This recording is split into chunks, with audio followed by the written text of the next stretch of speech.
Alright, here, Stabano. Are you happy? Are you happy? It's a Warlock build. And you know what? I'm quite satisfied. So, today we have a Warlock build instead of a frequent Titan build that I just can't stop making for some reason. And for this build, we are going to be using our super very frequently, and we're going to be using our rifts to freeze absolutely everything and get our rifts back at a very consistent rate. Before we do that, just real quick, if you enjoy my videos or find them helpful in any way, please consider subscribing. It's quick, free, easy, and you can always change your mind and unsubscribe afterwards if you don't enjoy my content. But you wouldn't do that because you're too nice. Anyway, let's carry on with the build. First thing I want to know actually is, I know you see this Tommy gun. I know you see it and you're wondering, why is he using that? And to that I say, because I want to. that is the only reason why.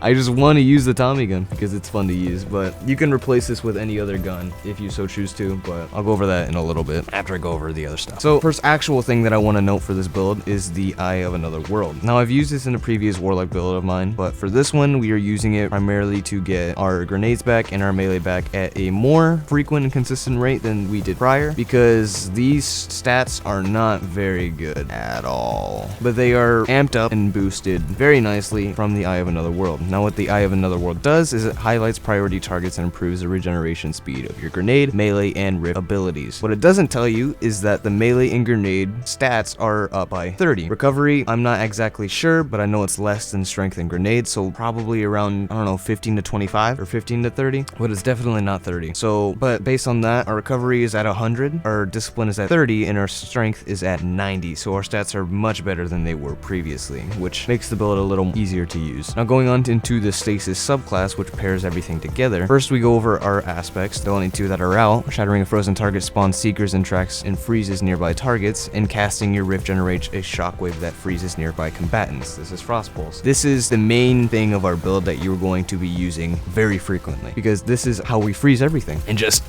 freeze everything. Now the fragments we are using with this is, firstly, Whisper of Refraction. Defeating slowed or frozen targets grants you class ability energy. Whisper of Hedrons, gain a bonus to weapon damage after freezing a target. This is very, very nice, especially when using our sweet Tommy gun. Whisper of Bonds, defeating frozen targets with weapons grants you super energy. And Whisper of Fissures increases the damage and size of burst of stasis when you defeat a stasis target or crystal. So we're using a bunch of stuff that amps up our stasis damage as well as our stasis kills. Whenever we get kills, we will get a ton of super energy as well as weapon damage, and whenever we actually destroy a frozen target, it will then cause a ripple effect and destroy all enemies that are frozen and are not frozen due to the blast radius of the initial burst from killing the frozen target. So we have insane AoE damage and potential with this build, as well as insane weapon damage, and that is it in terms of the subclass. Now weapons, I don't really need to go over too much because this is entirely personal preference. I for one would run a rocket launcher because of a mod that we're going to be going over in just a little bit, but that is personally up to you. You can run any weapon that has high DPS potential, because pairing it up with Whisper of Hedrons makes the weapon 5 times, 10 times better. It just amps up the damage very significantly, and that is why I'm using the rocket launcher, because it is amped by 2 different things. But once again, I'll go over that in just a little bit. Now, since we're on the topic of weapons, let me go over why I'm actually using the Tommy gun. So yes, I find it fun to use, but there's actually reasoning to my madness. The Tommy gun gets increased damage when you overheat the weapon, and while it does do damage to you, it gets increased damage. And to counteract the damage that it does to me, I just put down my constant rifts that I'm getting 24/7. So I may as well use my rifts to their maximum potential and use something that damages me while not really actually hindering my potential to survive while fighting enemies. So I'm gaining the bonus damage from the matchbook, but I'm not really taking damage and getting damage in return. So it's a win-win, honestly, for me. Moving away from weapons, we are going to stats. Actually, you know what? Not really. I already went over stats. Stats can be whatever you want, although the main mods that the main stats that I would go over are recovery, strength, and discipline. Moving away from stats, going into mods, this is the big part of the build. So the things that we are using to actually get rid of our Charge of Light stacks and use them up is ARGENT, not AGENT. I said that wrong last time because I'm an idiot, but ARGENT, I'm still an idiot. Now what this does is while Charged with Light, readying or firing a rocket launcher grants it increased damage and reload speed. Damaging a combatant with a rocket consumes 1 stack of Charged with Light. So we are getting the damage bonus from this mod for a rocket launcher, as well as the damage bonus from Whisper of Hedrons. So we are getting 2 damage bonuses for a rocket launcher, so bosses will get shred depending on what rocket you use. If you want to switch out this Tommy gun for other exotic rocket launchers, such as the Warcliffe Coil or the new rocket launcher that just came out for the raid, if you have it, those would be great options because the damage would be increased very significantly. But but that is up to you. I'm using this for bosses since the Tommy gun isn't really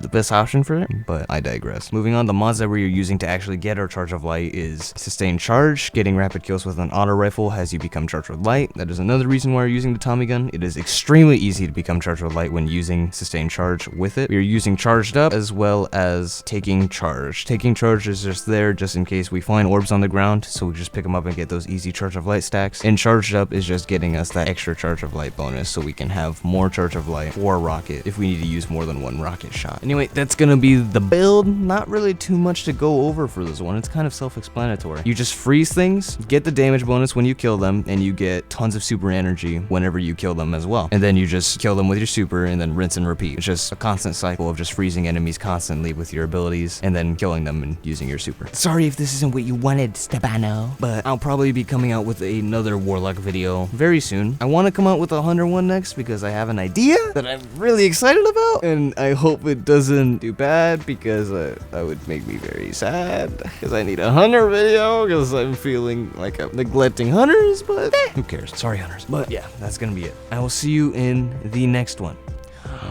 Peace.